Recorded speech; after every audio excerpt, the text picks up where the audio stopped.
اس سے بہتر انداز میں درود کی تلاوت فرما دی. آواز ایسی کریں گونجے نہیں. بلند ترین درود کی تلاوت فرما دیجیے.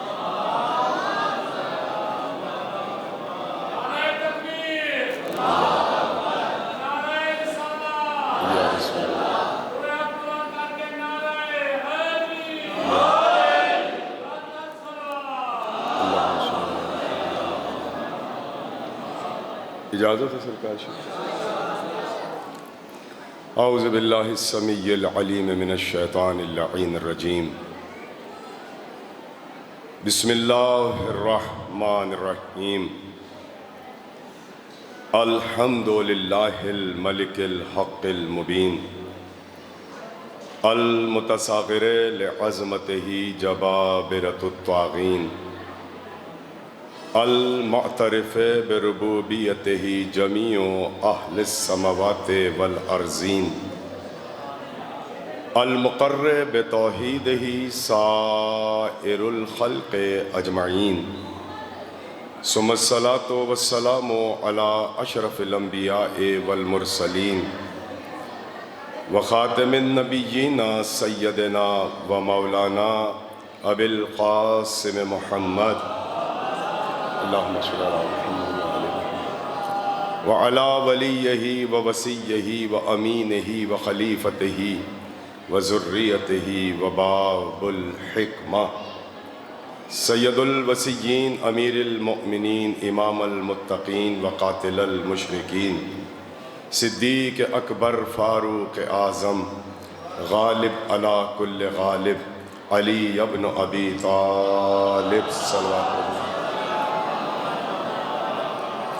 وآل بیتہ الطیبین الطاہرین المعصومین المظلومین منتخبین المنتجبین الذین اذہب اللہ عنہم الرجس وطہرہم تطہیرا.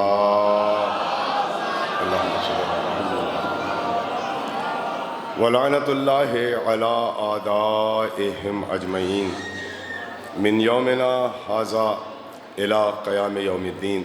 اما بعد فقد قال اللہ تبارک و تعالی فی محکم کتابہ المجید و خطابہ الحمید وہو اصدق الصادقین وقولہ الحق.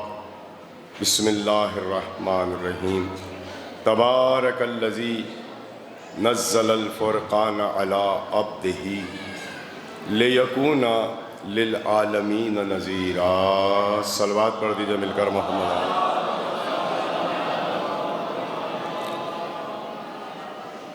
دعا ہے بارگاہ خالق امیر کائنات مولا متقیان میں پروردگار بانی عزا کی اس عبادت کو، اس سعی کو، اس کوشش کو اپنی بارگاہ مقدس میں شرف قبولیت عطا فرمائے، اور آپ جتنے حضرات بھی اس مصلی عزا پہ تشریف فرما ہیں آپ سب کو آپ کی پاکیزہ نیتوں کے حساب سے بہترین اجر عطا فرمائے. اس وقت پوری دنیا میں جہاں کہیں بھی حق ظالم کے خلاف برسر پیکار ہے، پروردگار ان تمام حق پر رہنے والوں کی نصرت اور مدد فرمائے. بالخصوص ایران کے اس وقت جو حالات ہیں وہ سب آپ کے پیش نظر ہیں. ہم اس مجلس عزا میں دعا کرتے ہیں ان کی کامیابی کے لیے بارگاہ پروردگار میں کہ اپنے حجت آخر کے صدقے میں ایران کو فتح یابی و کامرانی و سرفرازی عطا فرمائے. وہاں کے تمام مجاہدین، وہاں کی عوام، جو بھی حضرات ہیں اور برسر پیکار ہیں، مالک تجھے واسطہ ہے تیری حجت کا، ان سب کے قدموں میں استحکام عطا فرما، ان کے حوصلوں کو مزید بلند فرما.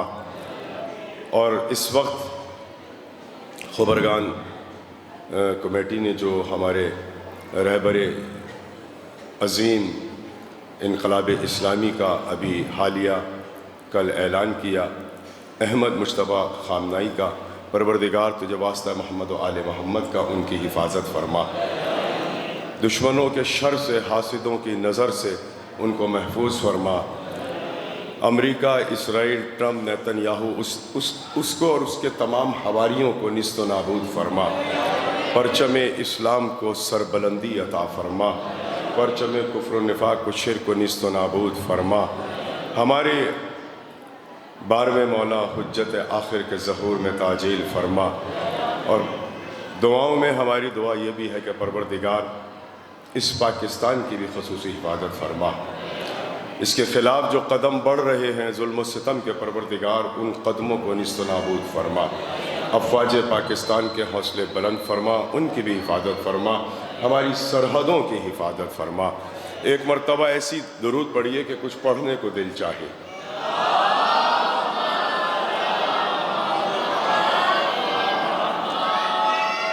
45 سے 50 منٹ ایسی آواز کریں کہ آواز گونجے نہیں۔ لوگوں کی سمجھ میں آ رہے ہیں میرے الفاظ؟ آپ کو صحیح سمجھ میں آ رہے ہیں؟ گونجے نہیں آواز۔ 45 سے 50 منٹ کی عبادت ہے۔ اگرچہ 12 گھنٹے کا سفر میں نے کیفیت سیام میں کیا، اور 12 گھنٹے کا سفر اب واپس کروں گا بھی جا کے 24 گھنٹے، اور تقریباً یہ سمجھ لیجئے کہ 8 گھنٹے میں یہاں رکا بھی ہوں، تو 30 گھنٹے میرے یہاں صرف ہوئے، اور 40 سے 50 منٹ کی عبادت ہے۔ تو بہرحال ذکر ہے آل محمد کا، کچھ معاملات ایسے ہوتے ہیں۔ میں تو کہہ رہا تھا کہ بھائی مجھے کم سے کم 1 گھنٹے کا تو موقع دیں کہ کچھ آدمی بیان کر سکے، لیکن ظاہر ہے کہ میرے بعد بھی ابھی ایک خطاب ہے، اور پھر مغرب ماہ رمضان کا موقع ہے۔ ظاہر ہے کہ لوگ روزے کی حالت میں یہاں بیٹھیں، خدا آپ لوگوں کو اس کا اجر عطا فرمائے۔ یہ سونے پہ سہاگا ہے کہ آپ کیفیت روزہ میں مجلس اعضاء میں تشریف فرما ہے۔ دیکھیے روزے کی تو برکتیں خود اتنی ہیں، چجائے کہ اس میں ذکر محمد و آل محمد، یہ ایسا ہے کہ سونے پہ سہاگا۔ کائنات عالم کی واحد عبادت ہے روزہ، کہ جس میں روزے دار کا سانس لینا بھی عبادت ہے۔ جو ابھی بھی ہاں نہیں بولے ان کے لیے ایک جملہ کہہ دوں تاکہ وہ بھی دیکھیے، ساری عبادتوں میں یہ واحد عبادت ہے جو اللہ کو اتنی پسند ہے کہ کائنات کی کوئی عبادت پسند نہیں ہے۔ کیا؟ 2 سونے اللہ کو پسند ہے، رمضان میں روزے دار کا سونا، یا شب ہجرت بستر محمد پہ علی کا سونا۔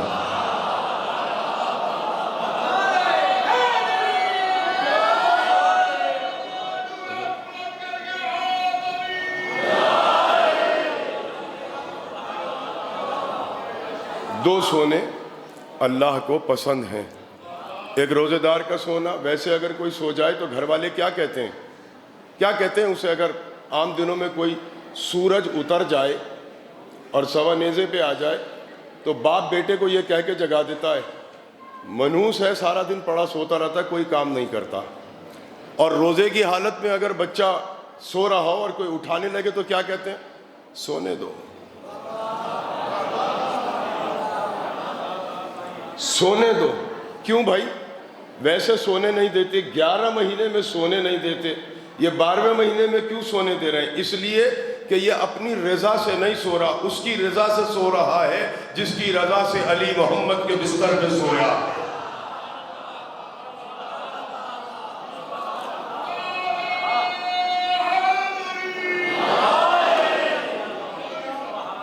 برکتوں کا مہینہ ہے رمضان کا مہینہ، برکتوں کا مہینہ ہے، رحمتوں کا مہینہ ہے، کرامتوں کا مہینہ ہے، شرافتوں کا مہینہ ہے۔ امام محمد باقر علیہ السلام کا ایک جملہ ہدیہ کر رہا ہوں، اور وہاں سے فوراً سے اپنے موضوع پر بہت لمبی چوڑی بات نہیں۔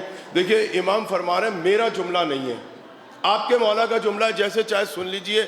امام فرماتے ہیں میں اپنے آپ کو کہہ رہا ہوں، آپ میں سے کسی کو نہیں کہہ رہا، کہ امام کہہ رہے ہیں کہ اگر مجھ جیسا آدمی رمضان کے مہینے کو پائے اور اس کا فیض حاصل نہ کر سکے تو اسے حق نہیں ہے کہ وہ کہے کہ میں مولا کا شیعہ ہوں۔ آپ کی مرضی، جیسے چاہے سن لیجئے۔ یہ بھی تو فضائل ہیں، یہ بھی تو فضائل ہے نا، یہ فضائل ہے نا، یہ فضائل کا جملہ ہے۔ امام کا جملہ ہے کہ جو رمضان کی برکتوں کو پائے اور اس کا فیض حاصل نہ کر سکے تو اس سے بڑا بدبخت کوئی نہیں ہے۔ کیا برکتیں ہیں رمضان کی! دیکھیے خود قرآن نے رمضان کی برکتوں کا اعلان کیا تو کہنے لگا اللہ، سورہ نے آواز، بڑا عجیب و غریب جملہ ہے قرآن کا، کہنے لگا اللہ بسم اللہ الرحمن الرحیم شہر رمضان الذی، دیکھیے کیا خوبصورت جملہ ہے۔ جانتے ہو یہ رمضان کیا ہے؟ سمجھتے ہو اس کی قدر کیا ہے اس اللہ کے نزدیک؟ اس کا مقام کیا ہے اس ماہ مبارک کا؟ اس کا افتخار کیا ہے اس اللہ کے نزدیک؟ اس کا جلال کیا ہے اس ماہ مبارک کا؟ تو اس نے پکار کے کہا انزل فیہ القرآن، یہ کم فضیلت ہے کہ اسی مہینے میں 11 مہینوں کو چھوڑ کر میں نے اس مہینے میں قرآن اتارا ہے۔ ٹھہر دو بیٹا، ٹھہر دو بیٹا، ٹھہر دو میرا بیٹا۔ نعرہ لگائے گا کوئی بڑا نعرہ لگائے تو پتہ تو چلے گا یہ تو بچہ شوق میں نعرہ لگا رہا ہے، بات تو جب ہے کہ جملہ سن کے نعرہ ہے۔ دیکھیے میرے کہنے سے نعرہ نہ لگائیے، اگر بات سمجھ میں آئے تو بولیے گا، نہیں تو خاموش بیٹھیے۔ میں آپ کو کسی کو یہ نہیں کہوں گا بولیں ہتھ اونچے ہتھ نیچے، یہ ہمارا مزاج ہی نہیں ہے۔ ہم ممبر سے یہ مزاج نہیں رکھتے کہ ہتھ اونچے نیچے بولو۔ کیوں بولے بھائی؟ جس کے دل میں علی ہے وہ بولے، جس کی بات سمجھ میں آئے گی وہ بولے گا۔ اگر بات سمجھ میں آ جاتی ہے تو گونگا بھی بولتا ہے، اور بات سمجھ میں نہیں آتی تو زبان رکھنے والا بھی نہیں بولے گا۔ سیدھی سی بات ہے۔ میں نے کیا کہا؟ میں نے قرآن پڑھا، کوئی ڈائجسٹ تو نہیں سنایا، کوئی قصہ تو نہیں سنایا، میں فضائل رمضان کے حوالے سے بات کر رہا ہوں۔ اس سے بڑی فضیلت کیا ہوگی کہ وہ اللہ جو زبان نہیں رکھتا وہ کہہ رہا ہے کہ میں نے 11 مہینوں کو یہ مقام، یہ جلال، یہ افتخار، یہ عزت، یہ تکریم عطا نہیں کی مگر اس مہینے کو۔ اور اس سے بڑی فضیلت کیا ہوگی کہ میرے نزدیک جو سب سے بڑا مقام ہے وہ عظمت قرآن ہے، اس مہینے میں اتارا۔ میں نے قرآن رمضان میں اتارا ہے۔ الذی انزل فیہ القرآن، اور یہ قرآن اتارا کیوں اس مہینے میں؟ ھدی للناس، یہ اس لیے اتارا کہ یہ انسانوں کی ہدایت کرے گا۔ یہ قرآن کس لیے اترا؟ جی، انسانوں کی ہدایت کے لیے۔ آپ خاموش بیٹھے رہے، مجھے حیرت ہے۔ قرآن کے ماننے والے، قرآن کے پڑھنے والے، قرآن کے سمجھنے والے سمجھے نہیں آپ اللہ کیا کہہ رہا ہے؟ یہ انسانوں کی ہدایت کے لیے ہے۔ تو قرآن نے ایک بات کو بتا دی، جو میرا مزاج رکھے گا وہ انسانوں کے لیے لڑے گا، لوگوں کے لیے، مذہب کے لیے نہیں لڑے گا۔ اب پتہ چلا کہ خامنائی شیعوں کے لیے نہیں لڑ رہا تھا، جس کے لیے قرآن آیا اسی کے لیے خامنائی بھی لڑ رہا تھا۔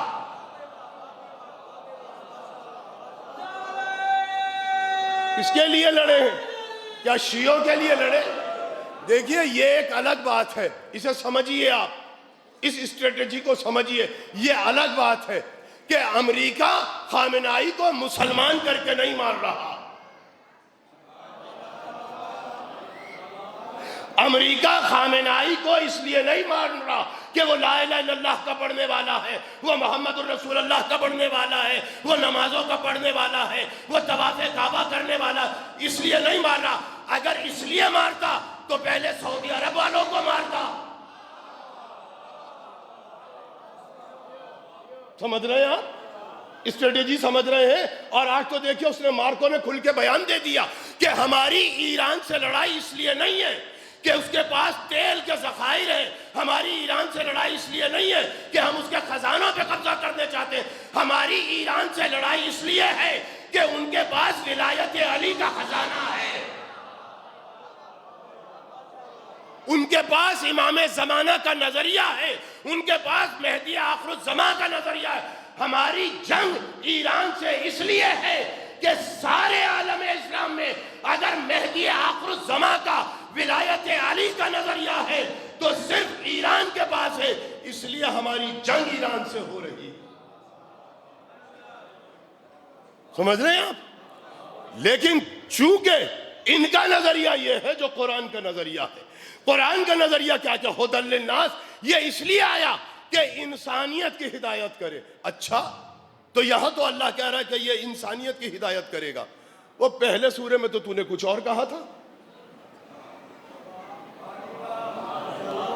دیکھیے وہ جو قرآن کا ابتدائیہ ہے اس میں اللہ کیا کہہ رہا ہے؟ پڑھیے ذرا ابتدائیہ، بھائی پڑھیے گا ابتدائیہ قرآن کا، جی زور سے پڑھیے۔ الف لام میم ذالک الکتاب لا ریب فیہ ھدی للمتقین، ابتدائیہ یہ ہے قرآن کا۔ وہ باعتبار نزول ہے، باعتبار ترتیب کی بات ہو رہی ہے یہاں۔ باعتبار ترتیب ابتدائیہ کیا ہے؟ الف لام میم ذالک الکتاب لا ریب فیہ ھدی للمتقین، یہ تو متقیوں کی ہدایت کرتا ہے۔ تو یہ تو اختلاف ہو گیا یا نہیں ہو گیا؟ دونوں قرآن کی آیتیں، ایسا نہیں ہے کہ وہ قرآن کی آیت ہے یہ قرآن کی آیت نہیں ہے، وہ بھی قرآن کی آیت ہے یہ بھی قرآن کی آیت ہے۔ وہاں کہہ رہا ھدی للناس، یہاں کہہ رہا ھدی للمتقین۔ تو کس کی ہدایت کے لیے آیا؟ یہ انسانوں کی ہدایت کے لیے ہے، متقیوں کی؟ تو دیکھیے محسن کرائتی اور جواد عملی کا بڑا خوبصورت جملہ ہے اس میں، وہ ان سے کسی نے سوال کر دیا کہ یہ بتائیے آقا کہ یہ جو قرآن ہے یہ انسانوں کی ہدایت کے لیے ہے یا متقین کی ہدایت کے لیے؟ توجہ رہے، توجہ رہے۔ دیکھیں ابھی آپ قصیدے سن رہے تھے نا، وہ بھی قصیدہ ہے، وہ ناطق قرآن کا قصیدہ ہے، اور میں جو سنا رہا ہوں یہ قرآن ناطق بھی ہے، قرآن صامت بھی ہے، اس لیے کہ مولا متقیان علی ابن ابی طالب کا جملہ ہے، جس نے قرآن سے دوستی کی ہے اس نے مجھ سے دوستی کی ہے۔ یہ نہج بلاغہ میں، نہج بلاغہ کا خطبہ ہے 84 خطبہ ہے میرے مولا کا، 87 جملے ہیں، ان 87 جملوں میں میرے مولا کا جو خلاصہ خطبہ ہے وہ یہی ہے کہ جو قرآن کا دشمن وہ میرا دشمن، جو قرآن کا دوست وہ میرا دوست۔ جو قرآن سے دوستی کر لیتا ہے نا، امیر المومنین کہہ رہے ہیں تمہارے مولا، جو قرآن سے دوستی کر لیتا ہے قرآن اسے کبھی رسوا نہیں ہونے دیتا، قرآن اسے کبھی ذلیل نہیں ہونے دیتا، قرآن اسے کبھی ہارنے نہیں دیتا۔ جو قرآن کا دوست بن جاتا ہے وہ پھر حقیقت قرآن بن جاتا ہے، جو قرآن کے اندر اتر جاتا ہے پھر وہ حقیقت قرآن بن جاتا ہے، پھر فکر اقبال اود کر آتی ہے، اور پھر فکر اقبال یہ کہتی نظر آتی ہے، یہ راز کسی کو نہیں معلوم کہ مومن قاری ہے حقیقت میں نظر آتا ہے قرآن۔ جب انسان قرآن سے دوستی کر لیتا ہے تو جواد عاملی اور محسن کراچی سے سوال ہوا، یہ بتائیے کہ قرآن یہ کہہ رہا ہے ھدی للناس، یہ انسانوں کی ہدایت کے لیے آیا، پھر قرآن نے پلٹ کے کہا ھدی للمتقین، یہ متقین کی ہدایت کے لیے آیا، تو یہ تو بتائیے کس کی ہدایت کرے گا؟ کہا اب یہ جملہ بڑا سننے والا ہے، کہنے لگے یہ ہدایت تو انسانوں کی کرنے کے لیے آیا مگر استفادہ اس سے متقین اٹھاتے ہیں۔ یہ میری قسمت ہے، یہ میری قسمت ہے، آپ کا قصور نہیں ہے۔ میں یہ نہیں کہتا کہ آپ کا، میں جس معیار سماعت پر رکھ کے جملہ کہنا چاہ رہا تھا اور میں پہنچانا چاہ رہا تھا وہاں تک آپ نہیں آ سکے، اس میں آپ کا کوئی قصور نہیں ہے۔ یہ میرا قصور ہے کہ میں نے ایک ایسے عنوان کا انتخاب کیوں کیا جو مجھے یہاں نہیں پڑھنا چاہیے تھا۔ میں نے کوشش کی ہے کہ آپ کے معیار سماعت کو تھوڑا سا بلند کروں۔ کیا میں نے جملہ کہا؟ یہ ہدایت انسانوں کی کرے گا مگر استفادہ اس سے سارے مسلمان نہیں اٹھاتے۔ اگر اس قرآن سے استفادہ سارے مسلمان اٹھا لیتے تو نہ سعودی عرب، نہ قطر، نہ کوئی اور کبھی امریکہ کو اڈے نہ دیتا۔ میں کیا کروں، کس طریقے سے آپ کی فکر کو آمادہ کروں؟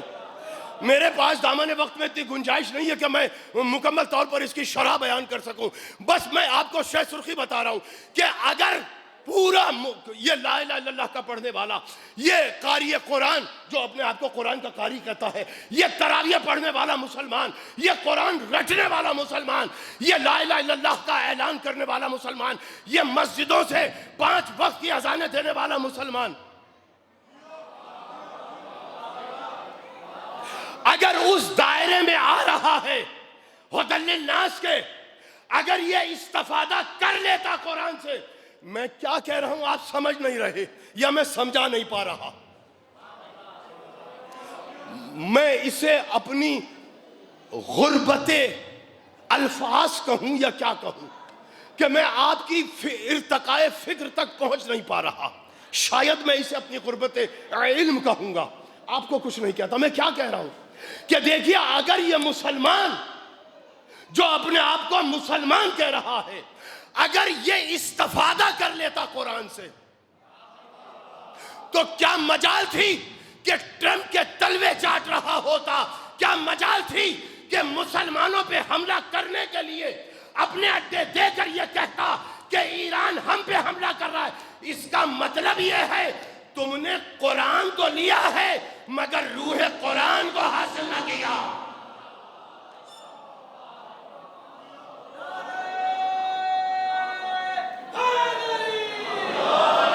دیکھیے اس فکر کو سمجھیے خدا کے لیے۔ میرے اب 20 منٹ ہو گئے، مجھے میں کیا کروں؟ 20 منٹ میرے ہو گئے اور میں اپنی بات نہیں پہنچا سکا، اسے میں اپنی غربت کہوں گا۔ یہ فرق ہے، یہ فرق ہے کہ کیا مطلب ہے؟ کیا مطلب ہے ھدی للناس اور ھدی للمتقین کا؟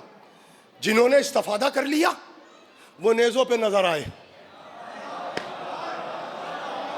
ارے کہاں بیٹھے ہیں آپ میرے؟ اتنا بڑا جملہ کا خدا کی قسم، یہ پورا مجمع اگر ہاتھ اٹھا کے داد دیتا تو کم تھا۔ آپ گردن بھی نہ ہلا سکے۔ جو قرآن سے استفادہ کر چکے تھے ان کی نظر میں موت نہیں تھی، وہ حسین سے کہہ رہے تھے ہمیں حیات کی طرف بھیجیے۔ آج وہی اثر ہے کربلا کا جو ایران میں نظر آ رہا ہے۔ کل کربلا میں مائیں بچوں کو حسین پر صدقہ اتار رہی تھی، آج ایران کی مائیں اپنے بچوں سے کہہ رہی ہیں اگر امریکہ کو نیست و نابود نہ کیا ہم تمہیں دودھ نہ بخشیں گے۔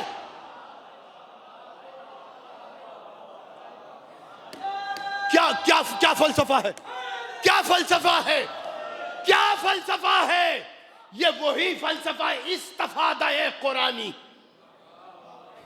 اس فلسفے کو سمجھیے ذرا سا، اس فلسفے کو محفوظ کیجئے۔ اس فلسفے کو اگر محفوظ نہ کیا تو خدا کی قسم یہ مجلس عبث ہے، یہ مجلس بیکار ہے۔ فلسفہ یہ ہے استفادہ قرآنی ضروری ہے۔ اور جب استفادہ قرآنی، کیا مطلب ہے استفادے کا؟ طرح طرح کے کھانے چن دیے، مجھے بلایا، یہاں باولپور میں آیا مجلس پڑھنے کے لیے۔ بہت سارے احباب کو پتہ چلا، ایک دو آئے بھی میرے پاس کہ بلا ہمارے ہاں چائے پی لیجئے چل کے۔ کسی نے کہا کہ ہمارے ہاں کھانا کھا لیجئے۔ ہم نے دعوت کو قبول کر لیا۔ وہاں طرح طرح کے کھانے چن دیے گئے، بریانی بھی ہے، پلاؤ بھی ہے، قورمہ بھی ہے، میٹھا بھی ہے، سارا دسترخوان سجا ہوا ہے۔ میں نے کہا میں تو نہیں کھاؤں گا۔ آپ توجہ نہیں فرما رہے، آپ توجہ نہیں کر رہے، آپ توجہ نہیں فرما رہے، مجھے افسوس ہوگا یقین جانیے۔ طرح طرح کے کھانے چن دیے آپ نے۔ میں نے کہا میں تو نہیں کھاؤں گا۔ آپ نے کہا کیوں؟ کہا میٹھا اس لیے نہیں کھاؤں گا کہ مجھے شوگر ہے، کہا بریانی اس لیے نہیں کھاؤں گا کہ مجھے بلڈ پریشر ہے۔ تو مسئلہ کھانے کا تھوڑی ہے، مسئلہ تو میرا ہے، بیمار میں ہوں۔ ارے کھانے تو اللہ نے بچھا دیے قرآن کی صورت میں، بیمار تم ہو، قرآن میں کمی نہیں ہے۔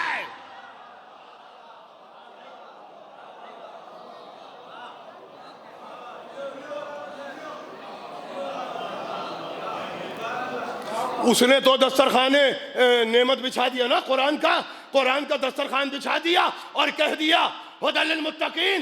متقین اس سے جو صحت مند ہوتا ہے، جسے نہ شوگر ہو، جسے نہ بلڈ پریشر ہو، جس کا نہ معدے میں تفخیر ہو، جس کا نہ کولیسٹرول بڑھا ہوا ہو، وہ تو حلوہ بھی کھا لے گا، وہ تو بریانی بھی کھا لے گا۔ پتہ چلا کہیں سعودی عرب کا بلڈ پریشر خراب ہے حرام خوری کی وجہ سے، کہیں معدہ خراب ہے شراب خوری کی وجہ سے۔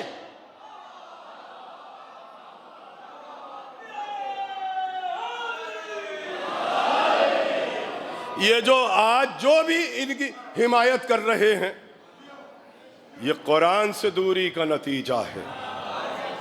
یہ قرآن سے دوری، قرآن کہہ رہا ھدی للناس وبینات من الہدی، یہ ایسی ہدایت کرے گا، یہ ایسا راستہ دکھلائے گا، یہ ایسے تمہیں ایسی جگہ پہ لے جائے گا کہ جہاں تاریکی آ نہیں سکتی، جہاں گمراہی آ نہیں سکتی۔ اور کیوں نہیں آ سکتی؟ بس دو جملے سن لیجئے، آیت کا ترجمہ سن لیا تو کافی ہے۔ کیا کہا؟ تبارک الذی نزل الفرقان علی عبدہ۔ ہم نے اے محمد، آپ نے ٹائم دیکھ لیا، میں تو خود ٹائم کا پابند ہوں، میں اس سے پہلے اتر آؤں گا۔ آپ گھڑی نہ دیکھیں، میں خود گھڑی سے پہلے اتر آؤں گا، اگر کہیں تو یہی مجلس ختم کر دوں۔ دو جملے مصائب کے پڑھ کے ممبر سے اتر آتا ہوں. میں ممبر پہ چپکنے کا عادی نہیں ہوں، نہ ممبر پہ بیٹھنے کا عادی. اگر مجھے بانی کہتا نا کہ قبلہ 40 منٹ، تو میں چاہتا ہوں کہ 30 منٹ میں بات ختم ہو جائے. تبارک الذی نزل الفرقان علی عبدہ. ہم نے کتنا ایک جملہ سن لیجئے، کتنا متبرک ہے وہ اللہ، کتنا مبارک ہے وہ اللہ. اپنے آپ کو کہہ رہا ہے. یار پورا قرآن پڑھ جائیے آپ، خدا کی قسم 6666 آیات، 114 سورے ہیں. پارے تو ہم نے بنائے نہیں، ہم نے پارے نہیں بنائے، تو میں پاروں کی بات بھی نہیں کروں گا. اللہ جانے کس نے قرآن کو پارا پارا کیا. 6666 آیات. سلامت رہیں آپ، آباد رہیں آپ، اللہ آپ کی زندگی دراز فرمائے. دیکھیے میرے دوست، میرے بھائیوں، میرے عزیزوں، یہ جملہ سن لیجئے. اس اللہ نے، پڑھ جائیے پورا قرآن، اللہ نے کہیں اپنے آپ کو مبارک نہیں کہا، مگر کب کہا؟ تبارک الذی نزل الفرقان. جب قرآن اتارنے لگا تو کہنے لگا کتنا مبارک ہوں میں. پروردگار پوچھو اس سے، پوچھو اس سے، جو نہیں بول رہے ان سے کہہ رہا ہوں، پوچھو اس سے پروردگار تو کیوں مبارک ہے؟ کہ میں اس لیے مبارک ہوں کہ میں قرآن اتارنے والا ہوں. تو اللہ اپنے آپ کو اس لیے مبارک کہہ رہا ہے چونکہ قرآن اتارا. تو جس کی وجہ سے وہ مبارک ہے، وہ اترنے والی شے کتنی مبارک ہوگی. یہ میرے دوست نے مجھ سے کہا الیاس بھائی کے بھائی نے، قبلہ 3-4 برس پہلے آپ آئے تھے، ابو طالب پہ خطاب کیا تھا، آج 1-2 جملے ابو طالب پہ کہنے ہیں. تو جان بوجھ کے میں لا رہا ہوں اس طرف کہ 1-2 جملے میں ابو طالب کے لیے کہہ دوں.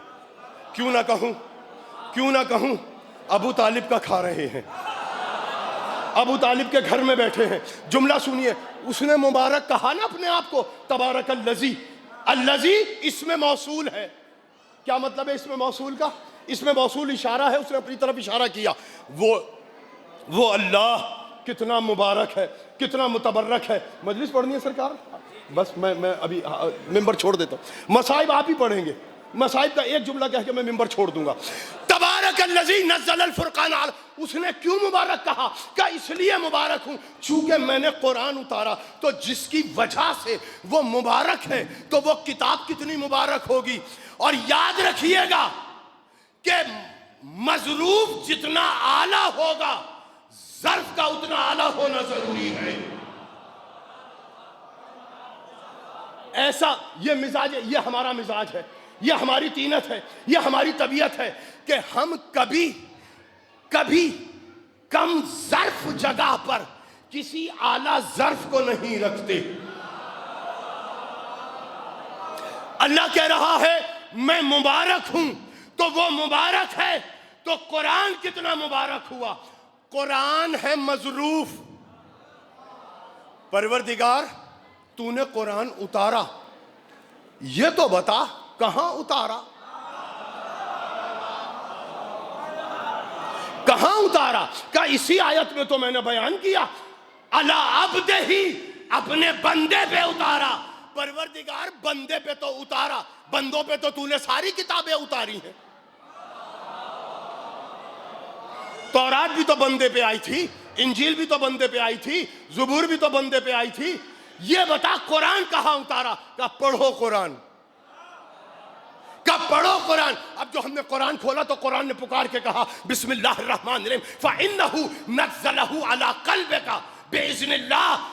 اے حبیب اس قرآن کو ہم نے تیرے دل پہ اتارا.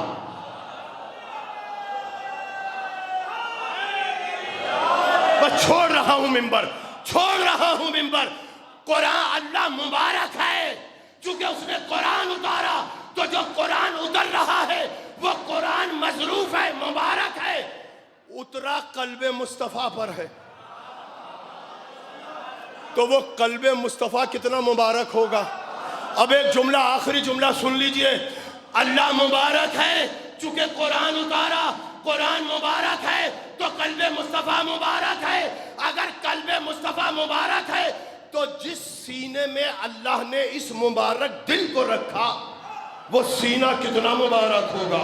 اور جس وجود میں اللہ نے یہ سینہ رکھا وہ محمد کتنا مبارک ہوگا، اور جس گود میں محمد پلا ہے وہ ابو طالب کتنا مبارک۔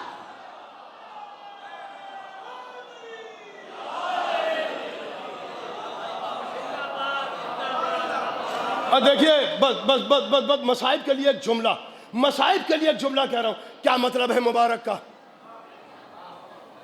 مبارک کا مطلب کیا ہے؟ ہمارے ہاں تو مبارک ہو، یہ مبارک ہے۔ وہ جو اپنے آپ کو مبارک کہہ رہا ہے، اس کا مطلب یہ ہے کہ جہاں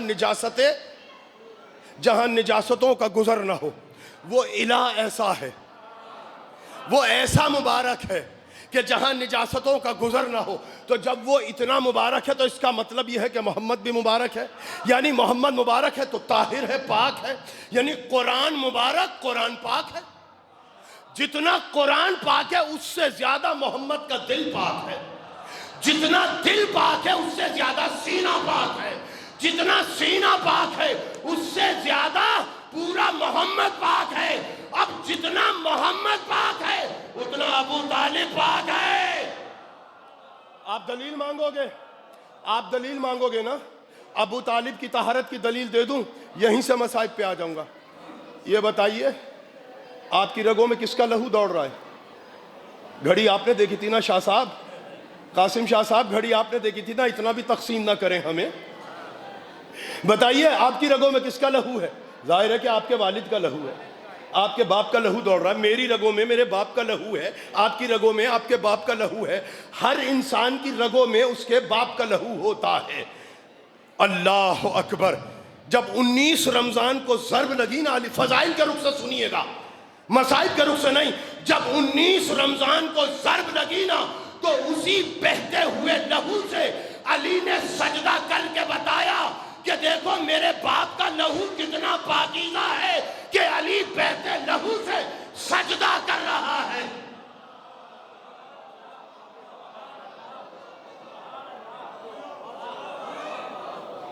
میری ہر بیٹے کی رگوں میں اس کے باپ کا لہو ہے، تو علی کی رگوں میں ابو طالب کا لہو تھا۔ ابو طالب کا لہو اتنا پاکیزہ ہے کہ ضرب لگی ہے، بیٹھ گئے علی، وہیں ختم ہو گئی مجلس، بیٹھ گئے۔ حسن کو بلایا قریب، بیٹا نماز مکمل کرو۔ اسی بہتے لہو میں علی نے سجدہ کیا ہے۔ جب دوسرا سجدہ کر لیا نا اور نماز تمام ہوئی، مصائب تو سرکار پڑھیں گے نا، میں مصائب نہیں پڑھ رہا، ایک جملے کی تو عبادت واجب ہے۔ جیسے ہی ضرب لگی نا اور سجدہ پورا ہوا، علی پر نیم بے ہوشی طاری ہونے لگی۔ زہر آلو تلوار تھی، زہر میں ڈوبی ہوئی تلوار علی کے سر پہ لگی۔ جیسے ہی سر پہ تلوار لگی، ہاتف غیبی کی صدا گونجی، الا قد قتل امیر المؤمنین، اے لوگو امیر المومنین مارے گئے۔ جیسے ہی یہ صدا گونجی، علی کے سارے بیٹے علی کی طرف بڑھے، مسجد کوفہ کا منظر بدلا۔ ایک مرتبہ حسن نے نماز تمام کی، اپنے بابا کا سر، زخمی سر لیا، اپنے زانوؤں پہ رکھا، کسی نے ہاتھ تھاما، کسی نے بازو تھاما، کسی نے پیر تھامے۔ عباس علی کے قدموں پہ اپنی آنکھوں کو مل رہے تھے، ہائے میرا بابا، ہائے میرا بابا۔ ایک مرتبہ حسین آگے بڑھے، اپنے سر سے امامہ اتارا، آخری جملہ ہے علی کے زخمی سر پر امامہ باندھنے لگے تاکہ لہو نہ بہے۔ ایک مرتبہ علی نے آنکھیں کھول کے دیکھا، حسین امامہ باندھ رہے تھے، حسین کا ہاتھ پکڑ کے کہتے بیٹا یہ کام کوئی اور کرے تو نہ کر۔